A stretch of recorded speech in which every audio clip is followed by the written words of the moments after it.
Hello दोस्तों आज की क्लास तो बड़ी कलरफुल है। बड़े कलरफुल डायग्राम आपके सामने बने हुए हैं। 11th क्लास के दूसरे लेसन परमाणु संरचना का एक अच्छा सा टॉपिक जिसका नाम है स्पेक्ट्रम, बड़े कलरफुल अंदाज में आपको सिखाने जा रहा हूं मैं। क्या होता है स्पेक्ट्रम? कि जब श्वेत प्रकाश जिसका कोई रंग नहीं है, श्वेत प्रकाश को जब प्रिज्म पर डाला जाता है तो ये श्वेत प्रकाश 7 रंगों की एक पट्टी में विभक्त हो जाता है, जिसे हम स्पेक्ट्रम कहते हैं। तो स्पेक्ट्रम की बात आपको समझ में आ जानी चाहिए। क्या श्वेत प्रकाश किस पर डाला? प्रिज्म पर। कितने रंगों में विभक्त हो गया? 7 रंगों में। ये जो 7 रंगों में विभक्त होकर के एक पट्टी बनाता है, इसी को हम क्या कहते हैं? स्पेक्ट्रम कहते हैं। तो आपको एक चीज तो याद हो गई। अब अगला क्या ध्यान रखना है कि यार ये जो 7 रंग बोल रहे हैं, ये सतरंगी है। कौन कौन से रंग? 7 रंग जो है वो है बैंगनी, आसमानी, नीला, हरा, पीला, नारंगी, लाल। याद रखने के लिए आपको याद रखना है क्या? विबग्योर। क्या याद रखना है? विबग्योर। विबग्योर मतलब violet, indigo, blue, green, yellow, orange, red. ये हो गया violet, indigo, blue, green, yellow, orange, red. ये 7 रंगों की एक पट्टी में श्वेत प्रकाश विभक्त होता है, इसी को हम स्पेक्ट्रम कहते हैं। अब देखें, ये तो सबको पता लग गया, लेकिन अब इसमें से मजेदार क्वेश्चन क्या निकल करके आएंगे। ये क्वेश्चन इसलिए अच्छे हैं क्योंकि इसमें कुछ कैलकुलेशन नहीं करनी, सीधा ही आंसर आ जाएगा। क्या गौर करना है कि ये जो रेड कलर है ना, इसकी वेवलेंथ होती है ज्यादा। ऊपर की तरफ एरो लगा दूं तो इसका मतलब आप क्या मानेंगे कि ये ज्यादा होती है। और इसकी लैम्डा, ये जो तरंग दैर्ध्य है, लैम्डा का मतलब क्या है? तरंग दैर्ध्य। ये है तरंग दैर्ध्य। तो इसकी वॉलेट की तरंग दैर्ध्य कम होती है, रेड की तरंग दैर्ध्य ज्यादा होती है।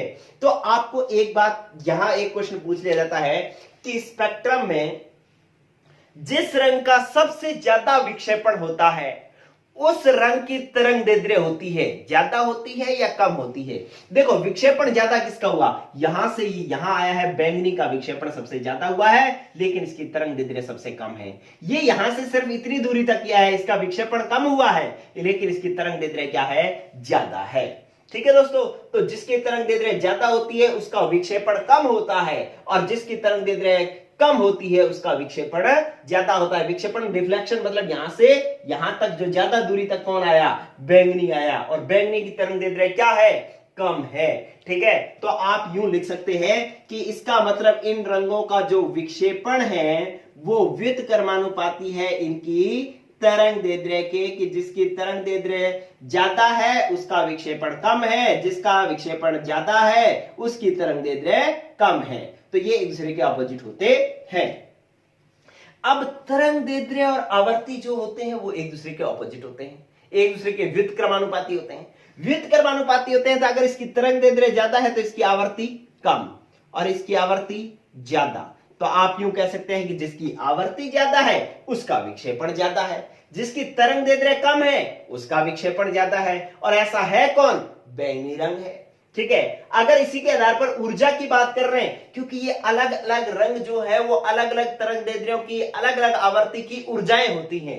तो अगर आवर्ती कम है तो आपको प्लांक ने कहा था कि ई समानुपाती होता है न्यू के। अगर आवर्ती कम है तो ऊर्जा भी कम है, तो यहां पर आप लिख सकते हैं कि ऊर्जा भी क्या है?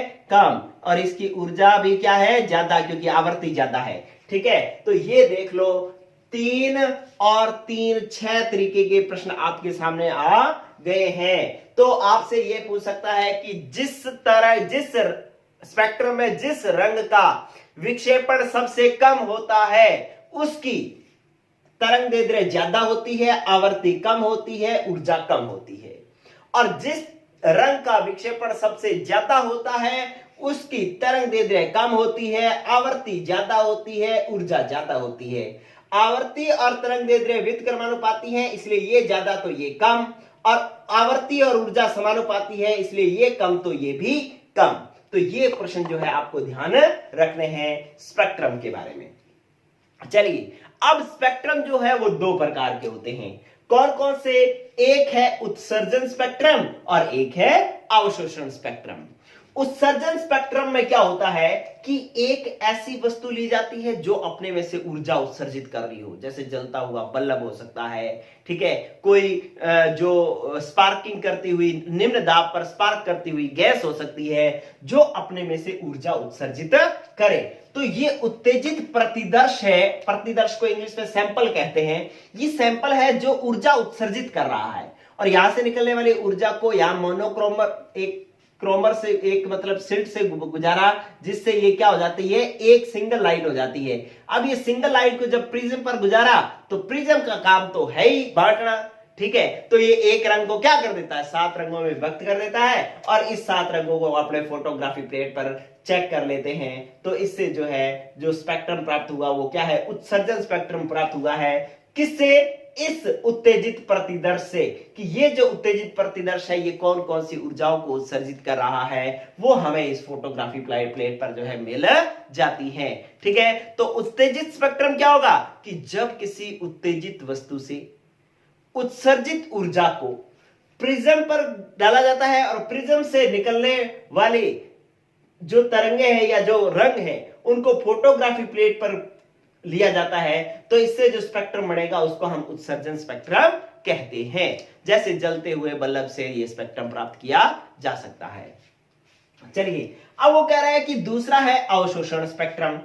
अवशोषण स्पेक्ट्रम में क्या होता है कि एक ऊर्जा का स्रोत लिया जाता है जो अपने में से ऊर्जा निकाल रहा होता है, उस ऊर्जा वाले स्रोत को ऐसे सैंपल पर डाला जाता है जो सैंपल क्या करता है, इस निकलने वाली ऊर्जा के कुछ भाग को अवशोषित कर लेता है और बाकी भाग को आगे जाने देता है, ठीक है। तो ये ऊर्जा का स्रोत था, ये ऊर्जा अवशोषक प्रतिदर्श था जो इसमें से कुछ भाग अपने पास रख लेता है। इसको बहुत सारी ऊर्जा दी, इसने अपने में से कुछ जो इससे ऊर्जा प्राप्त हुई उसका कुछ भाग खुद के पास रख लिया और बाकी आगे जाने दिया। तो जो आगे जाने दिया इसको इसमें से गुजार करके प्रिज्म में से गुजारा, तो यहां पर ये फोटोग्राफी प्लेट पर ये फिर स्पेक्ट्रम प्राप्त हो गया। इस स्पेक्ट्रम में जिस रंग की ऊर्जा का इसने अवशोषण कर लिया वो रंग की प्लेट जो है यहां पर किस कलर की दिखाई देगी, डार्क कलर की दिखाई देगी, गहरे रंग की दिखाई देगी। मान लो यहां पर कौन सा रंग था, बैंगनी के बाद कौन सा आना था, आसमानी आना था। अब इसने आसमानी को अवशोषित कर लिया, आसमानी रंग की ऊर्जा को इसने अवशोषित कर लिया, तो अब यहां पर आसमानी आएगा, नहीं आएगा, यहां पर एक डार्क कलर आ जाएगा। तो इससे इस फोटोग्राफी प्लेट पर जो रंग प्राप्त होते हैं, जहां जहां गहरे रंग की पट्टियां प्राप्त होंगी, उससे पता लगेगा कि इस जो यहां पर जो हमने पदार्थ रखा था, परमाणु, अणु, जो भी चीज यहां पर रखी थी, इसने क्या कर लिया है, उस रंग की ऊर्जा को अवशोषित कर लिया है। तो ये है अवशोषण स्पेक्ट्रम और ये है उत्सर्जन स्पेक्ट्रम। यहां पर पदार्थ खुद ऊर्जा उत्सर्जित करता है, यहां पर ऊर्जा उत्सर्जित करने वाला कोई और होता है, लेकिन जो सैंपल है वो क्या करता है, ऊर्जा का अवशोषण करता है और बाकी ऊर्जा को आगे भेजता है। तो ये हो गया हमारे पास अवशोषण स्पेक्ट्रम। चलिए, अब बात करते हैं कि उत्सर्जन स्पेक्ट्रम जो होते हैं वो फिर 2 प्रकार के होते हैं। उत्सर्जन स्पेक्ट्रम कितने प्रकार के होते हैं, 2 प्रकार के होते हैं। कौन कौन से, एक स्पेक्ट्रम होता है हमारे पास उत्सर्जन स्पेक्ट्रम में, एक होता है, आप इसके कई नाम है, मैं यहां पर लिख देता हूं, इसको अपने बैंड स्पेक्ट्रम कहते हैं, बैंड स्पेक्ट्रम। दूसरा इंक ले लेता हूं, इसको पहले तो अपने कहते हैं आणविक स्पेक्ट्रम, आणविक स्पेक्ट्रम। दूसरा अपने इसको कहते हैं स्तत स्पेक्ट्रम, स्तत स्पेक्ट्रम। और तीसरा हम इसको कहते हैं बैंड स्पेक्ट्रम, बैंड स्पेक्ट्रम। तो ये 3 तरीके के नाम हैं, एक आणविक स्पेक्ट्रम, स्तत स्पेक्ट्रम या बैंड स्पेक्ट्रम। तो इसके नाम से ही पता लगता है कि पहली लाइन तो आप क्या देखेंगे कि आणविक स्पेक्ट्रम कौन देते हैं भाई, अणु ये स्पेक्ट्रम देते हैं, तो अणु ये स्पेक्ट्रम देते हैं, आणविक स्पेक्ट्रम का पता लग गया। दूसरा ये कह रहा है स्तत स्पेक्ट्रम, स्तत का मतलब होता है कि कंटिन्यूअस, कि ये जो रंग होते हैं वो एक लगातार होते हैं, जैसे लाल कहां खत्म हुआ और नारंगी कहां शुरू हुआ पता नहीं लगता, दोनों एक दूसरे में मिक्स होते हैं, और नारंगी के बाद पीला जो है कहां शुरू हो गया पता नहीं लगता, ये आपस में एक दूसरे में क्या होते हैं, मिक्स होते हैं। तो ये क्या होता है कि इसमें सभी रंग की पट्टियां जो है एक दूसरे पर जो है वो क्या होती है, अध्यारोपित होती है, अध्यारोपित होती है। ठीक है, मतलब एक दूसरे के अंदर मिक्स होती हैं और एक दूसरे पर मिक्स होने की वजह से ये सभी रंगों का एक क्या बन जाता है, 7 रंगों का एक बन जाता है बैंड। ये 7 रंगों का एक बैंड बन जाता है, इसलिए हम इसको बैंड स्पेक्ट्रम कहते हैं। तो आपको ये बात समझ में आ गई क्या कि पहला उत्सर्जन स्पेक्ट्रम 2 प्रकार के होते हैं, जिसमें पहला है आणविक स्पेक्ट्रम, सतत स्पेक्ट्रम या बैंड स्पेक्ट्रम। तीनों एक ही नाम है। तो आणविक से ये पता लग गया ये तीनों नाम एक है, इससे हमें सुविधा होगी क्या कि आणविक का मतलब अणु देता है, सतत का मतलब सारे रंग एक साथ होते हैं, मिक्स होते हैं, एक दूसरे पर ढके होते हैं, एक दूसरे के ऊपर ढके होते हैं, अध्यारोपित होते हैं। अध्यारोपित का मतलब एक दूसरे को ढकना। ये रंग कहां खत्म हो रहा है, दूसरा कहां शुरू होता है, वो एक दूसरे पर यहाँ पर क्या होता है, मिक्स से होते हैं। तो अध्यारोपित होते हैं, जिससे ये पूरा का पूरा एक बैंड बन जाता है, इसलिए इसको क्या कहा जाता है, बैंड स्पेक्ट्रम भी कहा जाता है। तो अणु का मतलब जैसे मैंने लिख दिया H2, H2 क्या है, अणु। तो ये आणविक स्पेक्ट्रम जो है ये अणु देते हैं। चलिए अब हम बात करते हैं दूसरा, कि जो दूसरा प्रकार है अपने पास स्पेक्ट्रम का।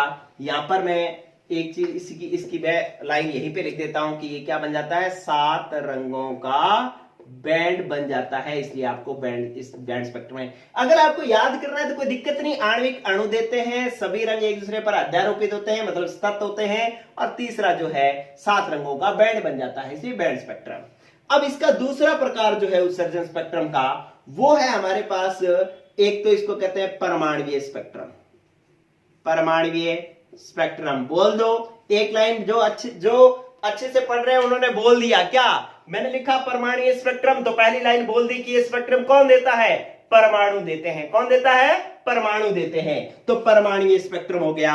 फिर आपके पास बात आई, ये कैसा स्पेक्ट्रम होता है, असतत स्पेक्ट्रम होता है, और इसको अपने रेखीय स्पेक्ट्रम भी कहते हैं, रेखीय स्पेक्ट्रम भी कहते हैं। तो ये इसके तीन पॉइंट है, 3 पॉइंटों से 3 बातें अपने आप हो जाएंगी। क्या, पहली बात तो परमाणुवीय स्पेक्ट्रम कौन देते हैं, परमाणु। परमाणु जो है वो परमाणुवीय स्पेक्ट्रम देते हैं, जैसे हाइड्रोजन हो गया। ठीक है, अब दूसरा जो है असतत स्पेक्ट्रम है। असतत स्पेक्ट्रम क्यों है, क्योंकि यहां पर क्या होता है कि 2 रंगों के बीच में, जैसे ये 2 रंग है, इनके बीच में एक काले रंग की पट्टी आती है, फिर ये 2 रंग है, इनके बीच में काले रंग की पट्टी आ जाती है, फिर इनके बीच में एक काले रंग की पट्टी आ जाती है, फिर इनके बीच में एक काले रंग की पट्टी आ जाती है, फिर इनके बीच में एक काले रंग की पट्टी आ जाती है, फिर इनके बीच में एक काले रंग की पट्टी आ जाती है। ठीक है, तो अब देखो अलग अलग रंग की एक रेखाएं बन गई हैं, इसलिए इसको रेखीय स्पेक्ट्रम भी कहा जाता है। और ये सतत नहीं है, देखो लाल के बाद काला आया, फिर नारंगी आया, अगर लाल के बाद सीधा नारंगी आ जाता तो हम कहते हैं सतत है, लेकिन अब बीच में काली पट्टी आ गई, तो इसका मतलब कैसा स्पेक्ट्रम है, असतत स्पेक्ट्रम है। असतत है, कंटिन्यूअस नहीं है, डिसकंटिन्यूअस है।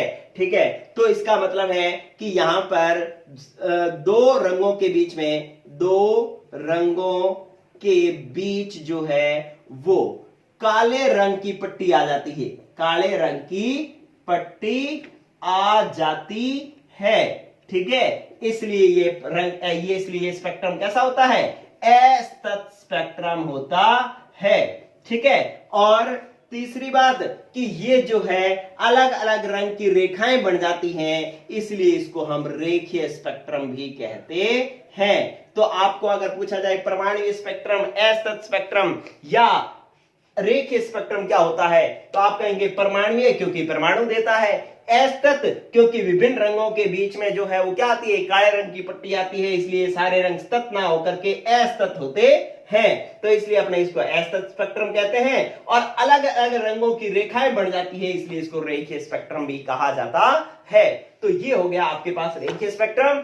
पेपर में तीनों नाम नहीं होंगे, पेपर में कितने नाम होंगे, एक ही नाम होगा कि आपको कह देगा परमाणुवीय स्पेक्ट्रम के बारे में लिखो, तो परमाणुवीय स्पेक्ट्रम के बारे में लिखना होगा तो आपको पता होना चाहिए कि परमाणुवीय जो होता है वो असतत होता है और रेखीय होता है, आणविक जो होता है वो सतत होता है और बैंड बनाता है, सारे रंगों का एक मिक्स बैंड बनाता है।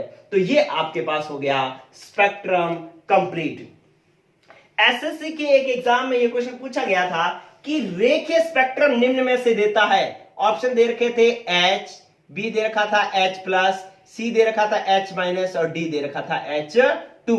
वेरी इंपॉर्टेंट क्वेश्चन आया था एसएससी के एग्जाम के अंदर, स्टाफ सिलेक्शन कमीशन में, कि निम्न में से रेखीय स्पेक्ट्रम कौन देता है। अब रेखीय स्पेक्ट्रम तो आपको पता है परमाणुीय स्पेक्ट्रम होता है, तो इसका मतलब परमाणु देगा, और परमाणु कौन सा देगा, हमारे पास हाइड्रोजन देगा, इसलिए हाइड्रोजन परमाणु है। ये H+ तो आयन है, H- भी आयन है, और H2 अणु है, तो इसका मतलब हाइड्रोजन परमाणु है। और रेखीय स्पेक्ट्रम परमाणु देते हैं, तो इसलिए H आंसर आएगा। कई बच्चों ने H- लिखा, कईयों ने H+ लिखा, तो उनका क्या हो गया था, गलत। तो इस तरीके से ये हुआ आपका स्पेक्ट्रम कंप्लीट।